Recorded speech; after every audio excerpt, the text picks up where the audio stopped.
damos la bienvenida al Museo Figari. Es un museo dependiente del Estado, de las instituciones públicas, del Ministerio de Educación y Cultura, que tiene apenas 5 años. Es un museo, una institución joven, por lo tanto, a pesar de que el edificio en el que está, que fue creado por el arquitecto Raffo en 1914, o sea que estamos cumpliendo los 100 años,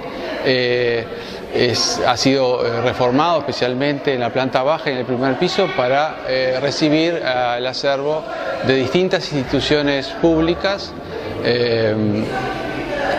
por supuesto con obras de Pedro Figari. Y lo que ha hecho básicamente el museo en estos 5 años es tratar de dar a conocer las distintas facetas del Figari, no solo la del pintor. Figari fue un pintor tardío, en el sentido que empezó a exponer cuando estaba por cumplir 60 años de edad, pero antes que eso él fue un abogado de renombre, un político, un filósofo que había publicado en 1912 un importante libro de filosofía y estética, y además hizo una reforma de la Escuela Nacional de Artes y Oficios, lo que era la enseñanza industrial, muy importante en Uruguay, antecedente de lo que es hoy la actual Universidad del Trabajo. Y esa reforma, estamos cumpliendo 100 años, el centenario de esa reforma de Figari, por lo que se están juntando una serie de acontecimientos en el tiempo que nos interesa homenajear especialmente en esta casa. Bueno, la obra que se exhibe actualmente en el museo, que tiene una importante colección, proviene básicamente de distintos fondos públicos, o sea, otros museos como el Museo Histórico Nacional, que se dio un número de obras importante para que se puedan exhibir en esta casa, lo mismo que el Museo Nacional de Artes Visuales, que prestó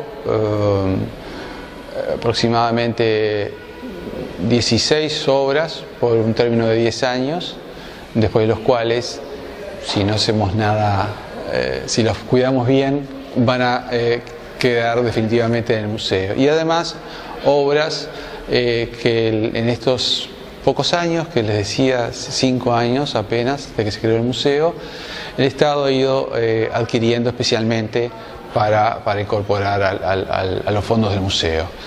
En ese sentido, el museo ha tenido una política de adquisición que tiene que ver con poder mostrar las distintas series de pintura de Figari.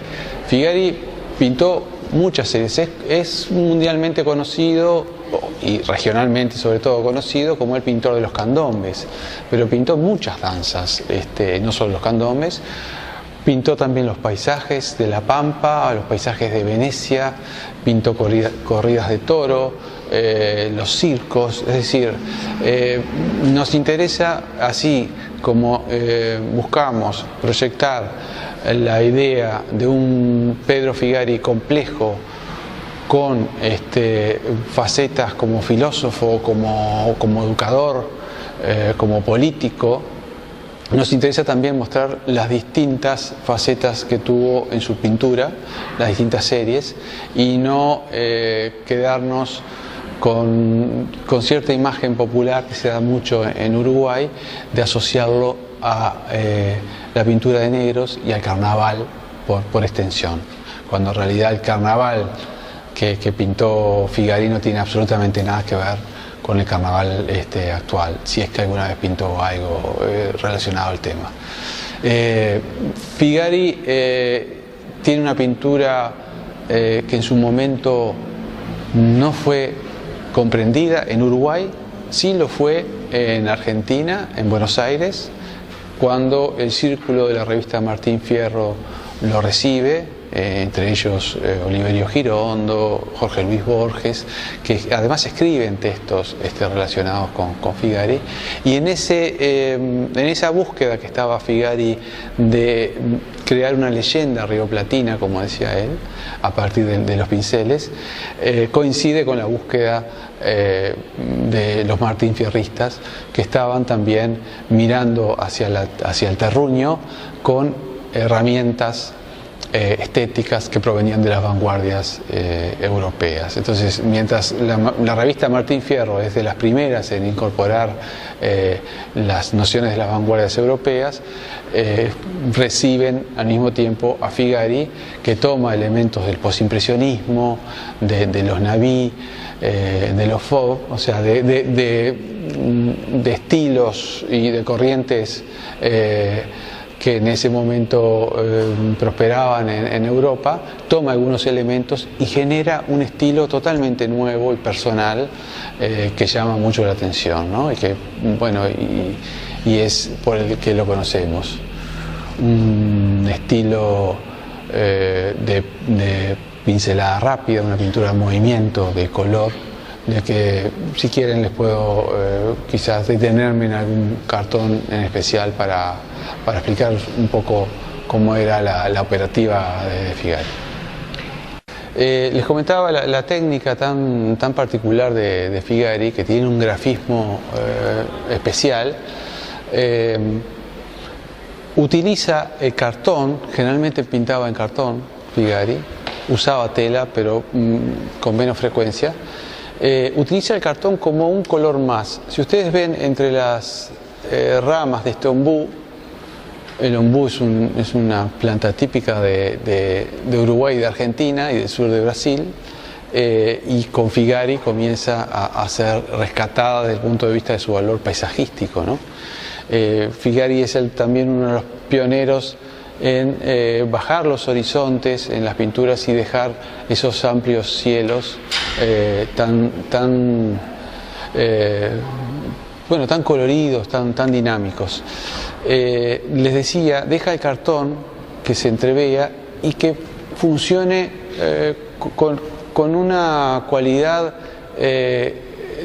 digamos, de aglutinatoria de la pintura. Logra dar una tonalidad única, porque aparece aquí y allá y genera valores de color que hacen que la pintura quede integrada. Si bien utiliza todo tipo de colores, incluso saturados, o sea, directamente sacados del pomo al cuadro, quedan integrados por esa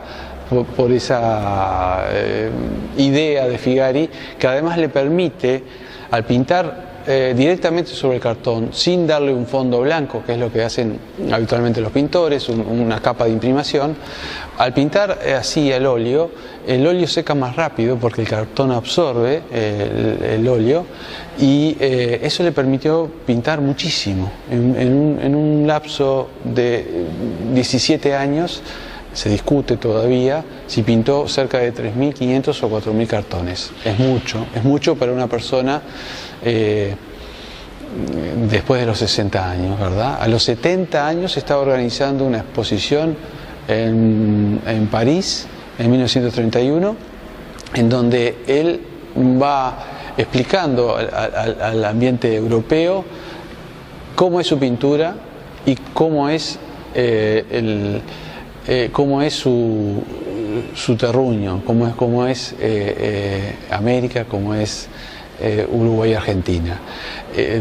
Haciendo de esta manera, expone una semana una serie de las danzas tradicionales, la baja, los esclavos negros, la baja, él se encarga no solo del montaje y desmontaje con su hija Emma, sino que además